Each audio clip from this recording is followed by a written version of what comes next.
The pendulum does seem to be swinging in an odd sort of way, doesn't it?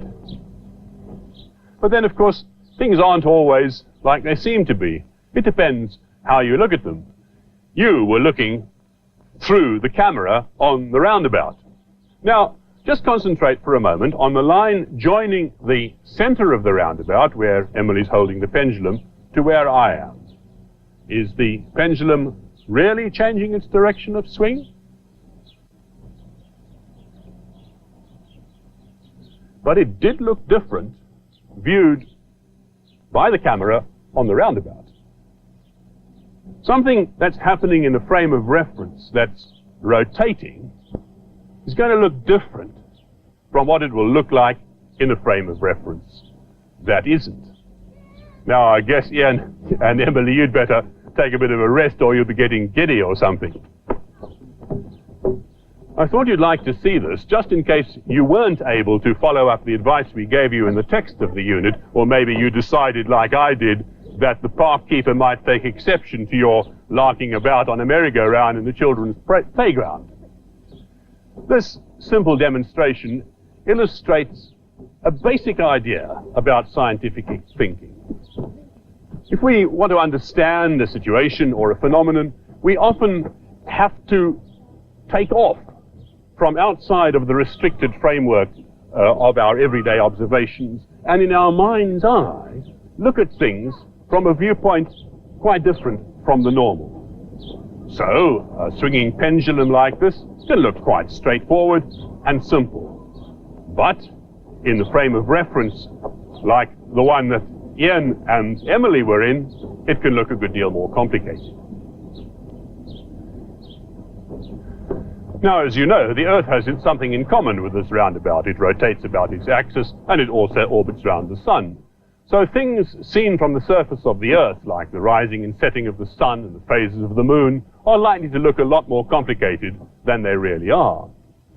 To make sense of these phenomena, the early astronomers had to make an extraordinary leap of the imagination to escape from the earthbound context of things as they seem to be, and to view them from the vantage point, as it were, of the gods and the angels.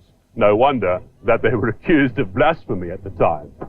Now, we've chosen to tell the story of how the present-day model of the solar system fits with observations from the Earth, because this illustrates a basic thing about scientific thinking: the importance of mental detachment and of imagination. Scenes like these have fired human imagination since time immemorial, but more often in the arts than in science. Yet it did require imagination to perceive these everyday events as they actually are, rather than as they seem. After all, it's so much easier to think of the heavenly procession of sun and moon and stars across the sky as being due to their motion around the Earth. Nowadays, millions of people have seen the Earth from afar through pictures like these. The mental leap has been made, and the Earth is easily visualized as a giant roundabout with us as passengers on it. So, shouldn't we expect to see effects on the Earth that we saw on the children's roundabout?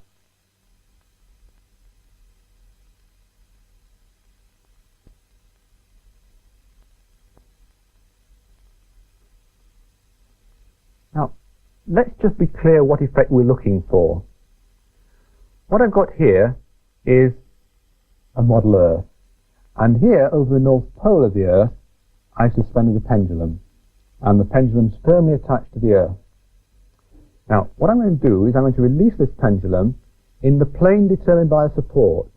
It is directly away from and towards me. And I'm now going to rotate the Earth.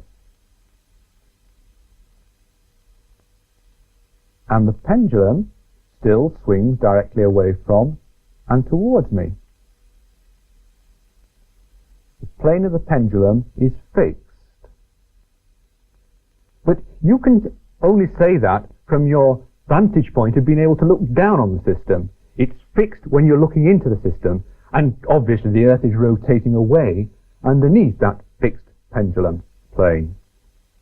But if you're on the Earth itself, then it's not quite as obvious as that, because you think that you're fixed.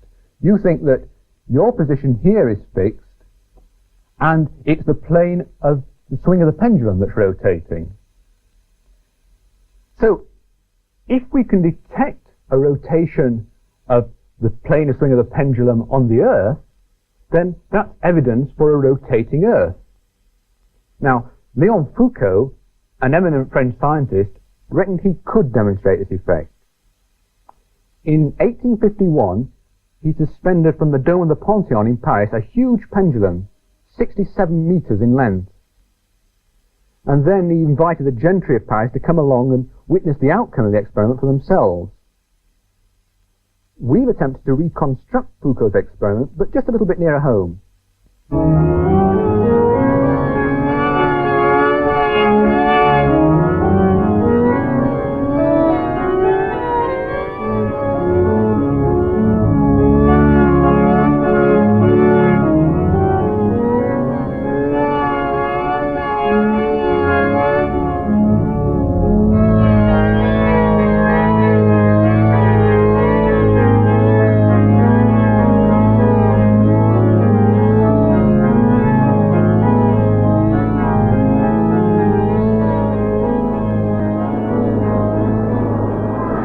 As you can see, there's a striking resemblance between Foucault's demonstration in the Panthéon and ours here in St. Paul's.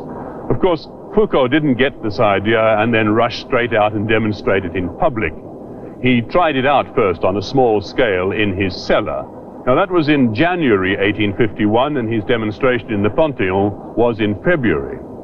It must have made quite an impression, for within a few months it had been repeated all over the world, including in at least two places here in Britain, in York Minster and in St. Nicholas's Church in Bristol. But none of these demonstrations was on quite such a magnificent scale as this. That cable there is all of 82 meters long. That's 15 meters longer than the one Foucault had. And the view down the cable from the support at the top of the dome is really breathtaking.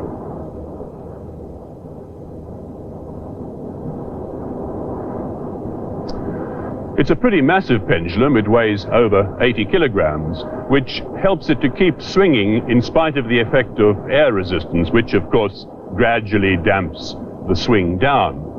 Unfortunately, we couldn't seal up St. Paul's Cathedral and pump all the air out, so we just have to put up with air resistance. There's another thing we were very concerned about, and that was to make sure that nothing would prevent the direction of swing of the pendulum relative to the cathedral from changing, and indeed also to make sure that nothing would make the direction of swing change even if the Earth weren't spinning. So the first thing we had to do was to hang the pendulum quite still for a long time to get all the twists out of the cable. And then we designed a support up the top there with a ball bearing so that the cable would be quite free to swivel.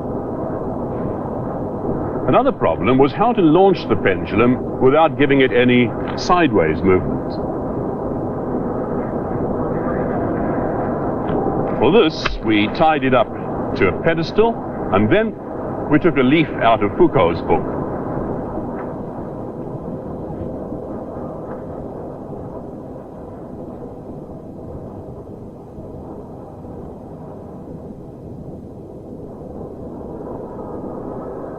Well, it's already cut a bit of a slice through the ridge of sand in the 4 minutes or so since we launched it.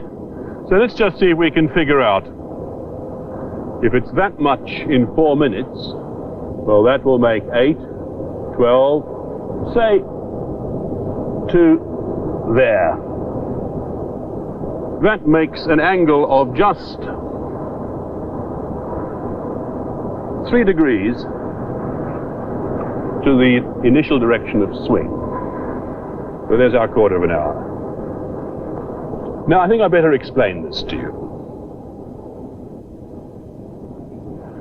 Well, just imagine that the melon represents the Earth, and here's the North Pole. Now, if you hung a pendulum right over the top of the North Pole, in just the way that Keith was doing a minute ago, and let it just swing, why, as the Earth rotates underneath the pendulum simply goes on swinging, and in 24 hours, the Earth's gone around 360 degrees. So that'll give you a shift of 15 degrees per hour. But if you come down here to the equator and set your pendulum swinging north-south, as the Earth rotates, why, the pendulum will just go on swinging up and down in the same plane as before. No shift. Incidentally, just the same thing if you set the pendulum swinging in an east-west direction on the plane of the equator. It would just go on swinging in the plane of the equator. So at the equator, there will be no deviation of the swing of the pendulum relative to the Earth. The maximum possible effect at the North Pole, well, where we are in London, it'll be something in between, and since we're rather nearer the North Pole here than the equator, it's just a little bit less, 12 degrees per hour. Now, let's see what's the pendulum been doing while I was explaining that to you. Oh yes, it's moved a bit in the right direction too, so we'll see what it does to the pencil at the end of our quarter of an hour. Now, the problem with observing anything from the Earth, from this crazy roundabout we all live on, is that not only does it spin around its own axis, but it also goes careering at a great speed in an orbit around the Sun. And this makes it very difficult to interpret the apparent movements of the other bodies in the solar system, even our nearest neighbors like Mars or our old friend, the Moon.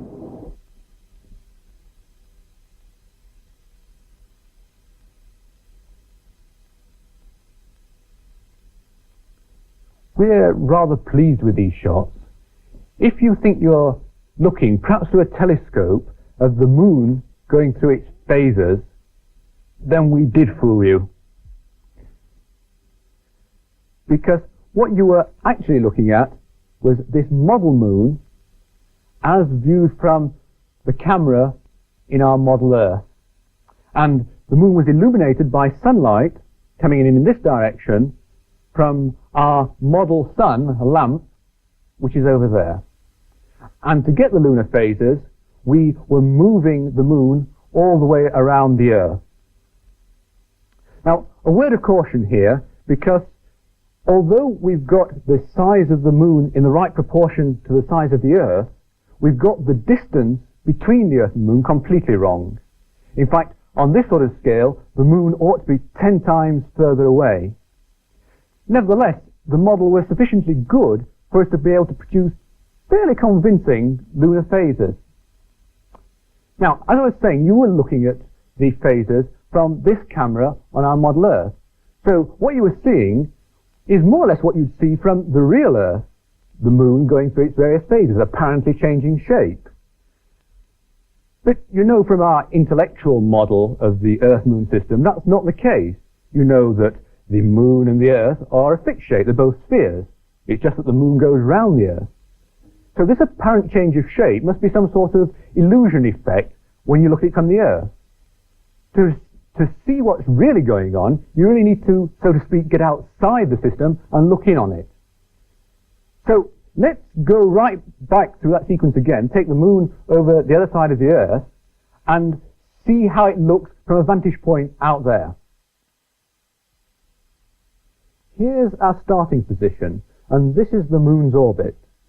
Now, sunlight comes into the system here, and the angle between the Sun, the Earth, and the Moon is about 20 degrees. As seen from the Earth, the Moon appears to be a crescent.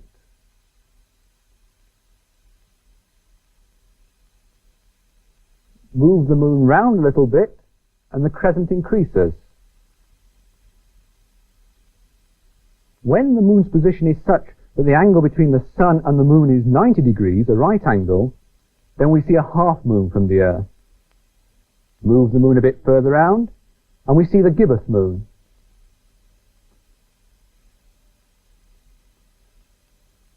the next phase should be almost full moon, with the sun, the earth and the moon almost in line. But instead, we get a partial eclipse. And at the exact full moon position, we get a total eclipse. The earth completely blocks out the sunlight. And that will happen every month.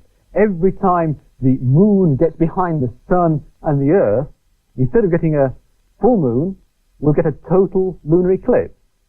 Now, we don't see eclipses every month, so obviously the model is wrong. But it doesn't mean we have to throw the model out completely. What we do is we modify it slightly. And if I turn down the light, I can show you how. I simply raise the moon up so it comes into the sunlight. And now you can see that we will get a full moon. The only difference is that the moon's orbit must be inclined to the Earth. It's no longer in the same plane as the sun and the Earth. So the thing to do now is go back and have a look at it from outside the system with this orbit inclined. Of course, the angle here is greatly exaggerated because the moon in our model was too close.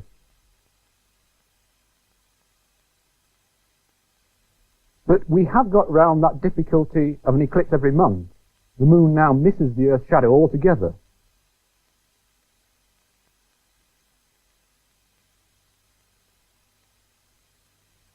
But we've got another problem. How do we ever manage to see eclipses?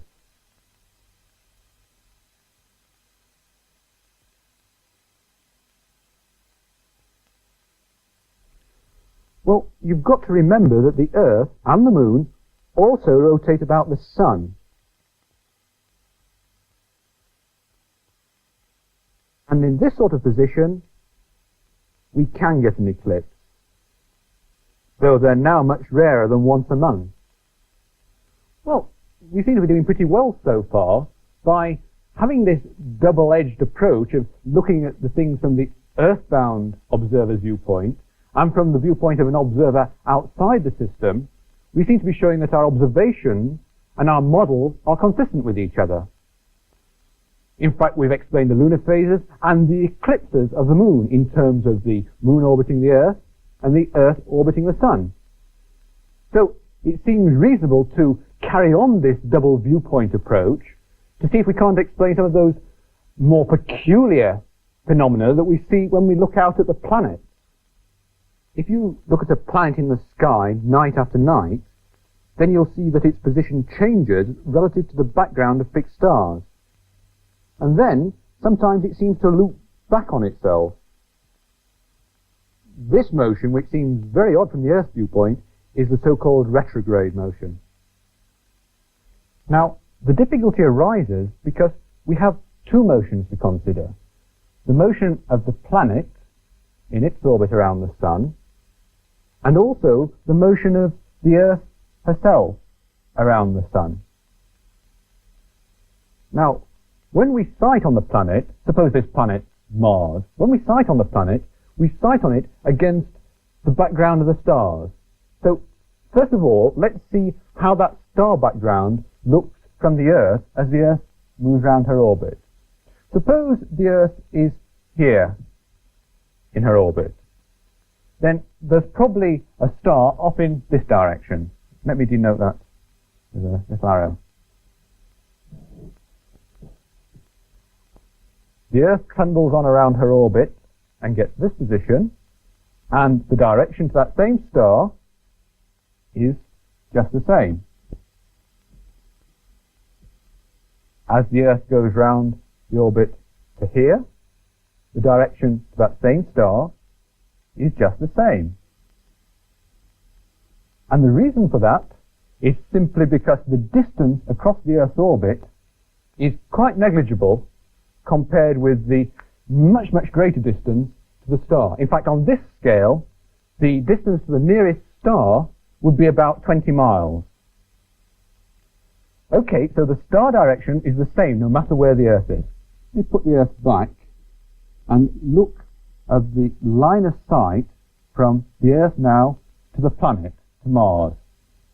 And you can see that when the Earth's here and Mars is here in the orbit, then the line of sight is to the right of the star direction. If both planets move round their orbit like so, there comes a position when the line of sight from the Earth to the planet is in the same direction as the star direction. And further around the orbit still, the line of sight to the planet now is to the left of the star direction. So what we want to see is how this star line of sight relative to the star direction changes as both planets go around their orbit. Well, to do that, we've connected up this rod here, which represents the line of sight between the Earth and the planet, electronically to a display screen. And if I disconnect the rod, you can see that when the line of sight is to the right of the star direction, the spot on the screen is to the right. When the line of sight is straight up in the star direction, the spot is central. And when the line of sight is to the left of the star direction, the spot is off to the left. So all I have to do to see the full trajectory now of the things as they move round is motorize it, let it go. And I can do that by switching on.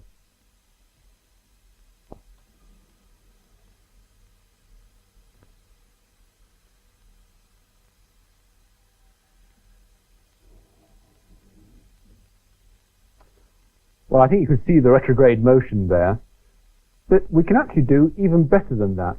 You see, as we've got the model at the moment, the orbit of the Earth and the orbit of the planet are in the same plane. But in real life, the orbit of the planet is likely to be inclined slightly relative to the orbit of Earth. So we're going to introduce some sort of vertical component into the line of sight. And we can simulate that electronically by introducing a vertical component into the display screen. So if I run the whole thing back, we can see how it looks when we've got that vertical component in. So the planets come back to their original position here. And I'll now switch on with the vertical component. And here the planet loops on itself and loops again. And that trace is more or less what you would get if you plotted out the position of the planet every single night against the star background. Now, this process of making a leap of imagination, of moving in your mind's eye to a viewpoint outside your normal viewpoint, is absolutely essential when we come to formulate and perhaps modify our scientific models. But we've always got to be prepared to put our imaginative ideas to the test. And the real test of any scientific model is to see just how it stands up in the light of the experimental facts.